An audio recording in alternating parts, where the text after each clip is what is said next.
Hello, Year of the Dog people. Welcome to Three Crows Runes. My name is Jen. Let's do some rune readings. Today we are doing readings, just checking a thing, for the Year of the Wood Snake, which is starting on January 29th. We are using the Woodland Wardens Oracle Deck, and we are using the Elder Futhark on maple wood, lots of wood, and we have the Ophiuchus Snakey here with us. Hello. In his capacity as the Zodiac Snake. He was originally made as a Zodiac Snake, but I've used him as the Ophiuchus Snake for many years, so that's his thing. He won't be in the picture except in the beginning for moral support, because he's big. So let's get some runes down. Get some cards first. Let's get the card for you, Year of the Dog people, as we read the Year of the Wood Snake for you. The Weasel and Pine, Introspection. This is going to be an interesting year for you. You are going to be really sort of assessing. You're going to be thinking about things. It's going to be a year of introspection for you, Year of the Dog people, which is kind of cool. I'm a Year of the Dog. I'm thinking about, like, how is this going to work? But yeah, it's definitely going to be, maybe you're going to be learning a lot about yourself, which is really good. Ooh, that's like that. Always beneficial. There's Mana's reversed in that spot again. That's been in that spot a few times in this session, and that's pretty cool. Oh, but you're going to be coming out of it by the end of it. That's good. So this is a year where, central issue, we have Raida reversed, which is the rune of the journey.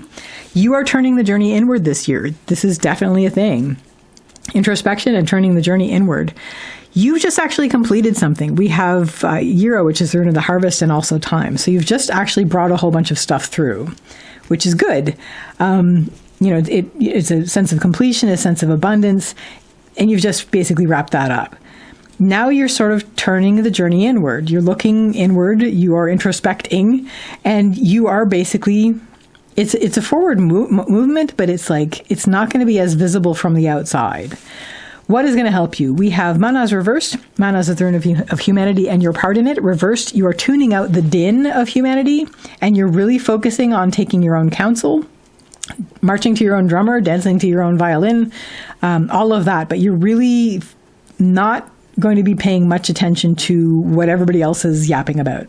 Basically, you're not going to be looking at that. That's not going to be on your radar, which is good.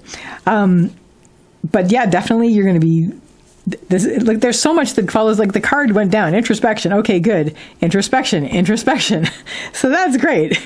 A lot of that's going on in the reading, which is really, really good. So you are basically turning the journey inward, and you're turning your attention inward as well, where you are focusing on taking your own counsel.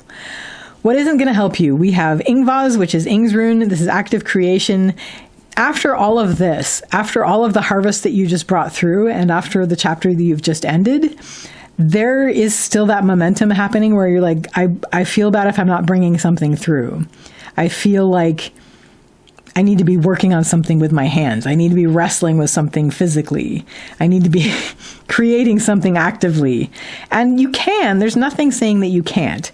But don't do it at the expense of the introspection that you need to be doing this year. Don't do it at the expense of, that inner journey that you're doing, which is going to be super important coming forward as the year progresses and into next year.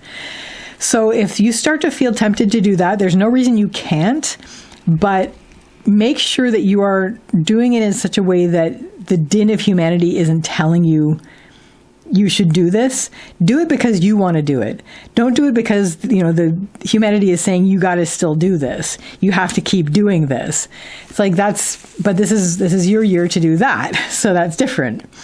If you are working through things and something that you get inspired and you're like, I want to make this thing, do it on your own terms. You're not doing it based on the outward sense of obligation to continue to be looking busy. You can sit and be really, really busy because you're doing all this work inwardly. And that's pretty much what this year is going to be like. Leading up to this, blah, blah, blah. By the end of the year, your outcome is going to be, things are going to be a lot clearer, because you did this, because you took that journey inward. And as you come out into the new year, which is the horse, after this, you're going to be blazing because you're going to be so clear. Everything is going to be clear to you. It's going to fill your entire field of vision. You're going to be coming out into the year of the horse like the sun. You're going to be shining. Nothing's going to be able to get at you because you took this time to do that inner clearing, to do that, inner cleaning up of things and inner reorganizing, and just the introspection that is going to be like, I'm looking at this and I'm going to make sure things are going to be in order.